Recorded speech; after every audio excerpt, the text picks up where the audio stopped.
زندگیم از پشت همین گاو مولم بهترین شده رفته بود. аз як саргов фаъолияти соҳибкории ҳалима абдуллоева оғоз гардид.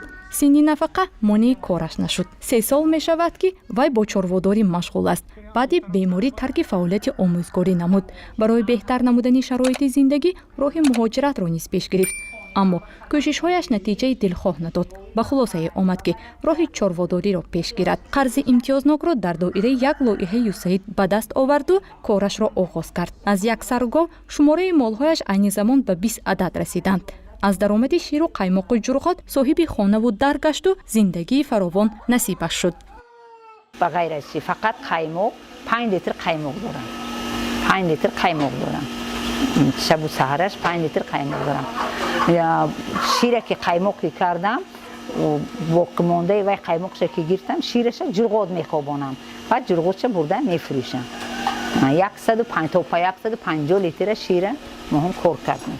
ба қисме аз маблағҳои ба даст омада ҳалима хола хӯроки чорворо захира мекунад. кунҷораву алаф ва дигар маҳсулотро дар вақти арзонияш харидорӣ мекунад. дар мавсими зимистон бошад изофагиашро ба дигарон мефурӯшад. инчунин аз ҳисоби чалмаи гов низ даромад ба даст меорад.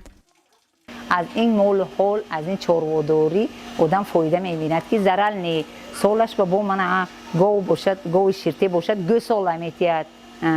шираш худаша таъмин мекунад. мана ҳамин хонагиҳои мона ҳаммамона таъмин мекунад ба хӯрду хӯрок ба сару либос.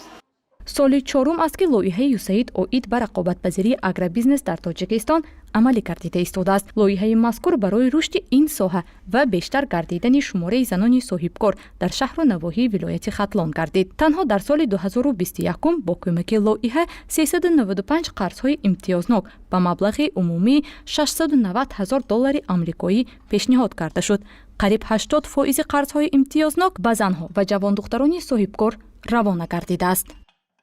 имрӯз рақобатпазирии агробизнес дар вилояти хатлон хеле рушд намуда истодааст ва зиёда аз 20,000 нафар сокинони вилоят ба курсҳои омӯзишӣ, тренингҳо баҳри баландбардоштани маърифати ҳуқуқии онҳо гузаронида шуд.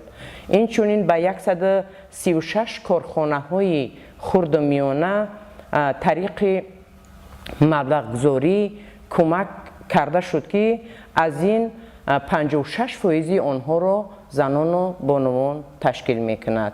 чизи дигар имрӯз ин аст ки зиёда аз 800 нафар занону бонувони ана ҳамин деҳаҳои дурдаст, ноҳияҳои дурдаст тавонистанд ки дар самти рақобатпазирии агробизнес аз тарафи лоиҳаи юсаид омӯзиш дода шавад ва вақте ки омӯзиш мегиранд албатта маълумот пайдо мекунанд ва дуруст аст ки қисмати зиёди ин занони хонашин ҳастанд.